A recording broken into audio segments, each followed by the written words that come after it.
For celebrity guests, celebrity gossip, and great new music. This is the Entertainment Fix with Lewis Nichols. Yes, hello, I'm Lewis Nichols, and I am back on the radio. How excited am I to be back?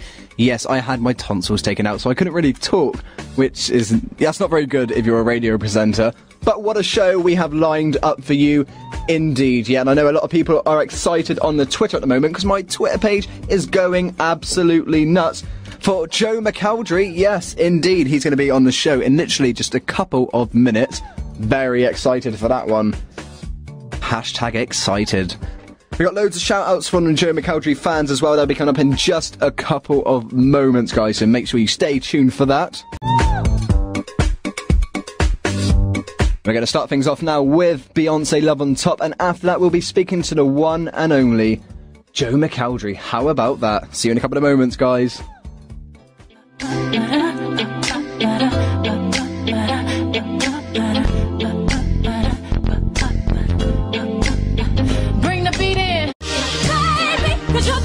What an amazing song there, the one and only, that's Beyonce with Love on Top. And a lot of people now have just been getting in contact on Twitter and said that's the perfect song to introduce my next guest with. That'll become more that'll be explained a little bit later on in the interview for you guys. Remember, this is a live interview, so you can get your tweets coming in, and we may be able to ask some of your questions. The name is @LewisJNichols. Get your tweets in, guys, and I'll read out as many as I can.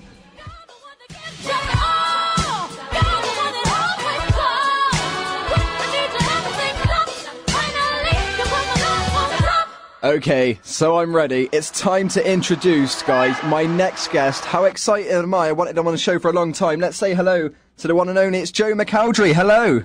Hello, how are you? I'm very well, thank you. How are you? I'm good, I'm very well, thank you. Yeah, I've still got a little bit. I've been in America for the past couple of days performing out there, so I've got a little bit of jet lag, but other than that, I'm fine. How did that go? Because from reviews that I've read, it seems like the crowd absolutely loved you and loved having you over. So did you enjoy the experience? Yeah, I mean, I was quite anxious and apprehensive about going out because I haven't actually even released an album there, and none of my music was available there, so I wasn't really sure how it was going to be received, because normally you kind of go out once you've kind of put some music out. Yeah. But the crowd, they ate it up. They were well up for it. They were screaming, jumping up and down, having a party. So yeah, and we've kind of had a few of us to go back out there and do some more performances. So it's quite exciting. Now, so is that something that you would love to do again? Go back out there? Sorry? Would you like to go back to America again if you have the opportunity? 100%. I mean, obviously, when you take music to a new place, or you play it, I kind of think it's kind of like playing, when your song gets played on the radio for the first time, or you're releasing a new album. It's the same kind of excitement when you're going somewhere where you're kind of not that known, because everything's so fresh, everything's so new. There's no kind of previous knowledge, I suppose, of anything else that's happened in your career. So you can kind of really go in with a refreshed mind. So I'm always up for, I mean, we're discussing it at the minute of obviously taking music to different territories in the next couple of years. So it's always a really exciting thing to think about.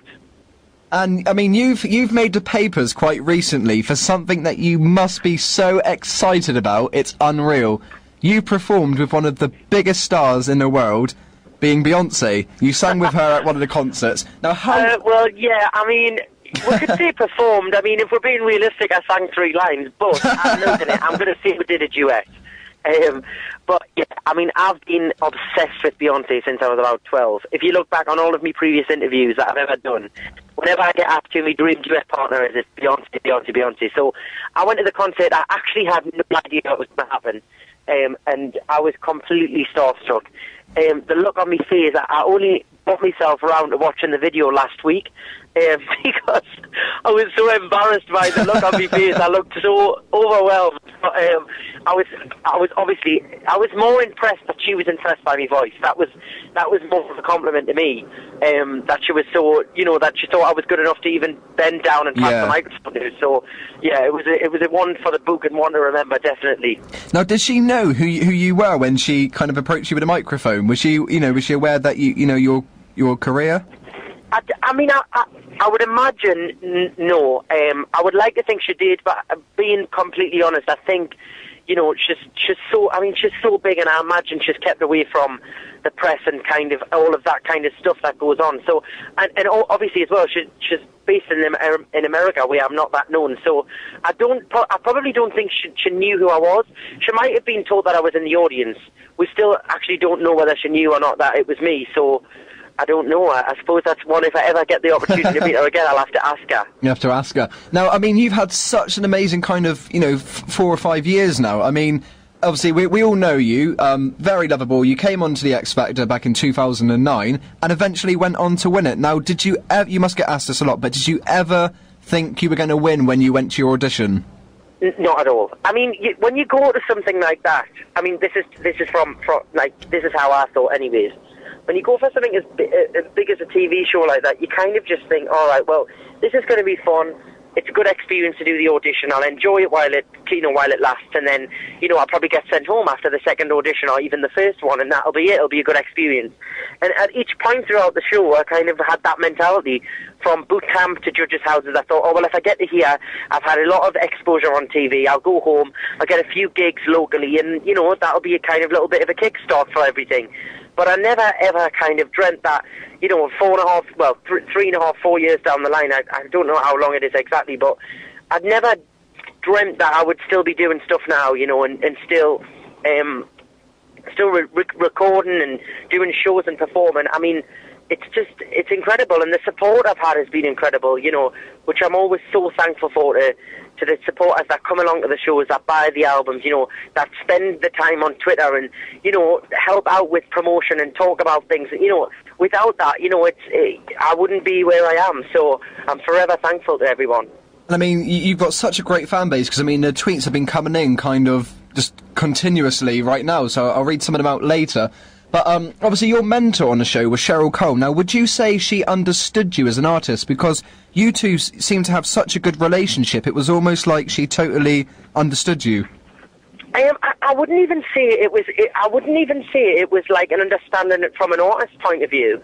I think we just kind of got each other. You know, we're both very similar we're both very professional, and very like into music and performing and everything. Being like my main aim on X Factor was, you know, obviously I wanted to get through every week, but I was obsessed with like making sure I knew every single lyric, making sure I knew which camera I was looking down, and I think she kind of seen that, and she's very similar to that. Like, she wants the performance to be perfect, so we kind of just got each other, and most of all, we just got on really well. We had fun.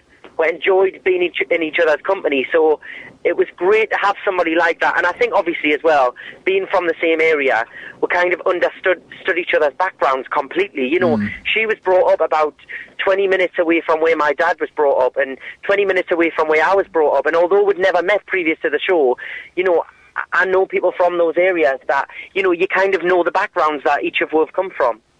And do you still stay in contact with her? Do you still kind of, you know, speak to her? Yeah, we do. I mean, it's difficult. She spends a lot of time in America, and I'm always kind of busy doing stuff as well, so we don't see each other as much as we'd like. But we send each other your text message and drop in with each other and catch up. And, you know, I know all of the people that work with her and her team, and she knows people that work with mine, so it's very easy for her to catch up and stuff. And I seen her just before Christmas. We had a big night out in Newcastle after our end of tour. Which turned into a pretty messy night, but it was fun. But yeah, you know, it's great that we can still have a relationship after so long, and after so much has gone on in both of our careers. Hello? Hello? Are you there yet? Yes. So, and what I wanted to kind of touch upon, after the X Factor, you became the UK #1. Now, I can't even imagine how you celebrated. What went through your head when you heard you were, because I mean there was a bit of a campaign at first with Rage Against the Machine, with who, you know, to who was going to, but eventually you became #1. So do you remember how you felt at the time? Do you know, I was just so in awe of everything going on. I mean, I was actually on holiday when I found out I was #1. I was skiing in Austria, because I'd obviously done the week of promotion for the first week of the song being out. Then we had all of the Rage Against the Machine battle, and then we went away. I actually listened to the Radio 1 announcement on a mountain, on a ski lift. So it was a pretty special moment and one I'll never forget. But I remember actually being on that ski lift, and I was with all my family, and I remember kind of sitting on the ski lift after the whole whirlwind of the X Factor that had gone on, and just thinking, God, like, what has actually happened to my life in the past 6 months?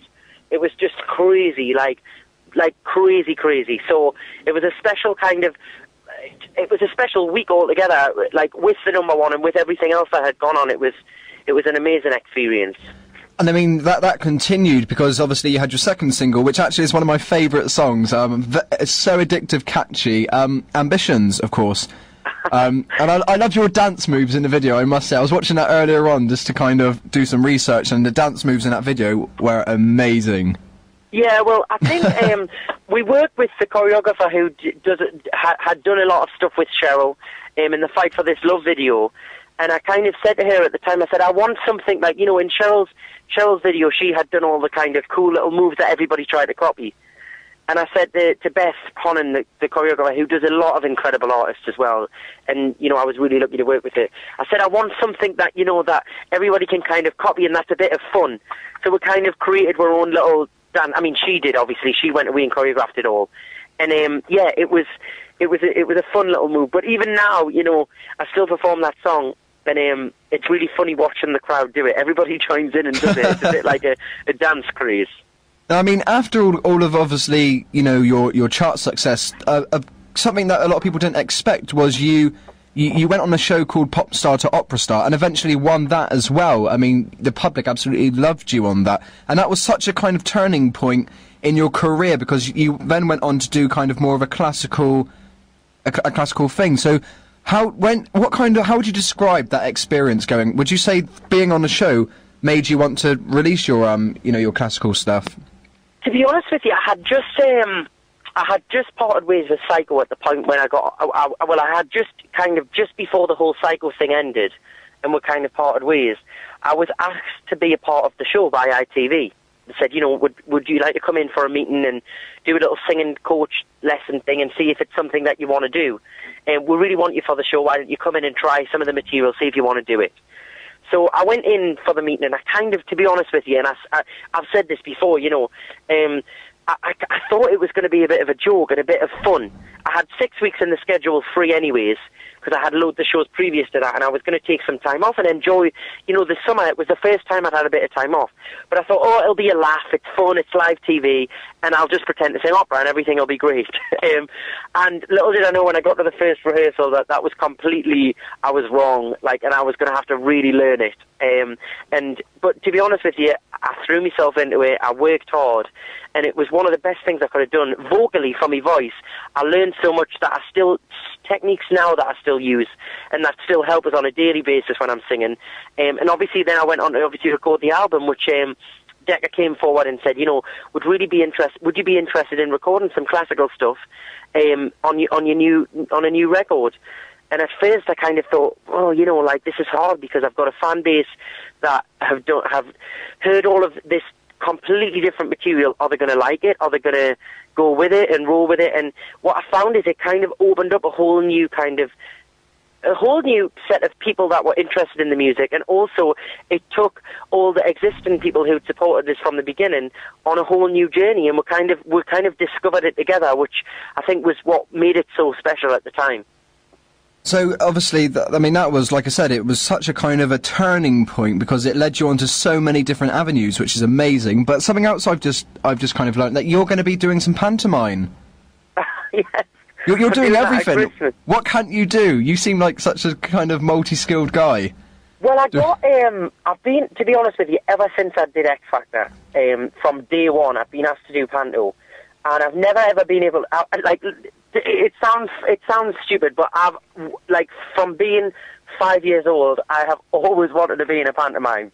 Like, I just loved the whole thing about it. I used to go and see it every year with the family, with the school, and I used to watch it and be fascinated by the kind of comedy in it and everything in it, like the variety of it. So they've been asking every year since since I did X Factor. You know, would you be interested this year? Would you do it this year? And I've never had the time to do it, or I've been away on holiday or something like that. And this year, they came in early enough where we could say yes. Like, we had lots of time in advance. Normally, it wouldn't be, you know, announced until a long time away. And they said, listen, we really want you to do it. Would you do it? And I said, all right, clear the schedule for it. Let's put it in. Let's do it for some fun. So, yeah, I'm just doing it for the fun factor. You know, I'm always up for trying new things and putting my stamp on things, so I thought I'd give it a go. And I mean, talking of new things, do you have kind of any upcoming projects that you can tell us about? Is there kind of going to be some new material?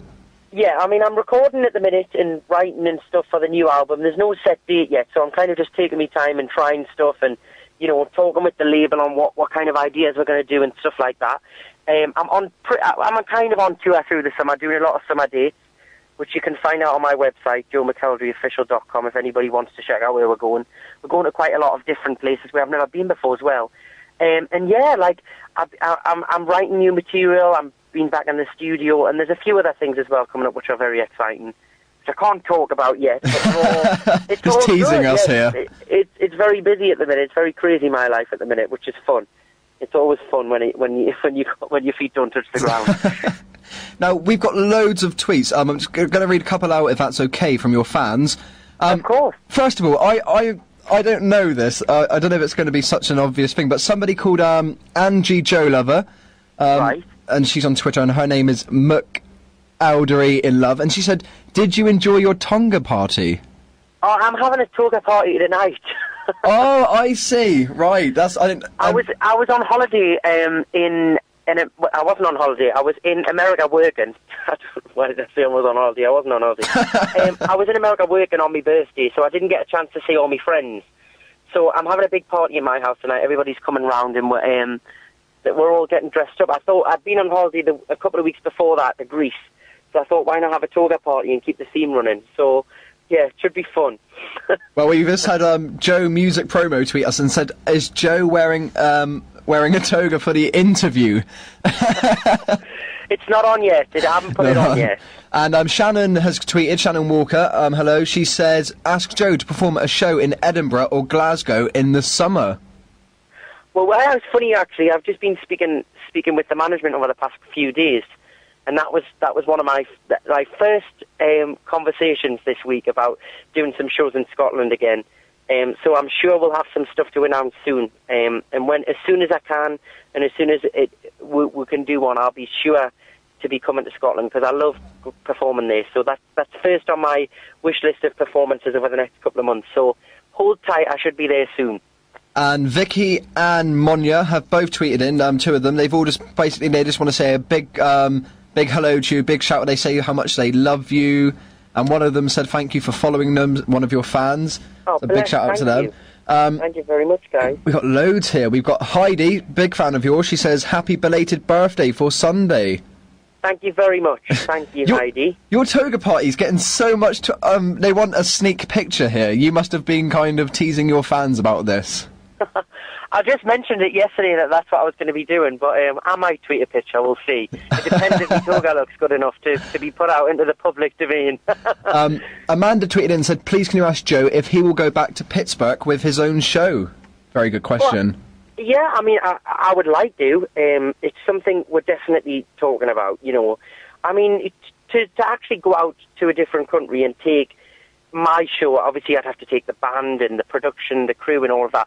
It's a big thing, you know, it takes a lot of planning, so it's definitely something that we're working out and talking about and seeing where it's possible and stuff like that. But it's yeah, I mean it's exciting. It's exciting talking about all these things, and hopefully we'll be out there sooner rather than later, you know. The exiled Scouser has tweeted in and says, have you had any photos taken with Adam Lambert? I didn't, you know, it's unfortunate, I didn't actually get to meet him when I supported Adam in Pittsburgh when I was in America. I didn't actually get the opportunity to meet him at the time. We kind of crossed paths. I was leaving as he was coming and he was going as I was leaving, so it was a shame, unfortunately. And well, this is incredible. I think you're going to love this. We have listeners right now listening to you, Joe, from Romania. Wow, well, hello all the way in Romania. Nice to know that they're listening. Yeah, just a lot of questions coming in about the, this party and kind of. A lot of people asking about Beyonce. How did you feel when obviously you met your hero? I guess you were very excited. Oh, incredible. I mean, I would have liked to have had a conversation with her and got a few tips on performance. But listen, singing with her in a venue like that, in the kind of the way that it was done was special enough. It was so off the cuff and surprised that it was totally worth it. So yeah, I mean, incredible, completely incredible. Now this is a brilliant question. Just a couple more. M, she said, what sort of songs can we expect for the next album? Do you know, being completely honest, I haven't actually decided what kind yet. I mean, I've been writing a lot of up-tempo stuff and different stuff to what I've recorded before. And I've also been recording ballads and trying some of the classical stuff as well. I kind of haven't decided yet what the general genre is going to be. I mean, if it was my wish, I would have every single song a different genre. But the label don't always kind of tend to agree with that. But I think it's good to show versatility, and kind of mix things up a little bit. I think the music industry, people tend to try and put you in a box all the time. And I kind of want to break that mold of being put in a box and, bring an album where there is completely different music taste on and bring in different music fans into one album. I think that would be something special. So, I think that's a long way off, but that's always what I'm trying to do is mix things up and show that, you don't just have to do one style of music all the time. And we've also, someone just asked, are you excited for your O2 gig? And that was from Joe's Quiff. Yes, I'm playing the O2 Academy in Newcastle, which I can't wait to play. That's the one venue in Newcastle I haven't played, so I'm looking forward to it. Well, Joe, thank you so much for spending so much time to answer your fans' questions. We've got loads more on there, which I'll be retweeting later. But obviously, thank you so much for joining. So excited to hear what you're going to be up to. And good luck. Thank you for your time. Oh, thank you for your time. And obviously, good luck with all the gigs you got coming up and for your party tonight. I know a lot of people want to know what's going on. So thank you so much. Thank you, and I hope you and the listeners have a fabulous weekend. Oh, thank you very much. Take care. All right, bye now. Bye-bye. Bye. Oh, how amazing and lovely was Joe McElderry. Thank you so much. Now, guys, I've literally got 103 notifications during that interview. I'll just try and give as many shout-outs here. I'll scroll right to the bottom. Do you know, this is a first. I've never had so many tweets. So just very quickly, let's say a big hello to Karen. She's listening right now. Hello to Sandy. Hello to Rachel. Hello to... who else have we got here? Joe's Diet Coke. Hello to you. Hello to McElderry Massive. Hello to Kelders. Hello to Jacqueline Tudor S. Hello to Leanne. Hello to Courtney. Hello to Vicky. Hope you're enjoying the show. Hello to Simona. Hello Donna. Hello Alice. Hello JMP. Hello Joe Nuts. Hello Trash. Hello, that's somebody's name, by the way. I'm not just being rude. Hello to Melissa. Hello to Watkins70. Hello to... Who else have we got here? We've got loads. Oh, no, I wish I got so many more of these questions up for you guys. Hello to Julie. Hello to Hannah. Hello, Michelle. Hello to Heidi. Hello to Mona. All listening here. I'm trying to get as many more.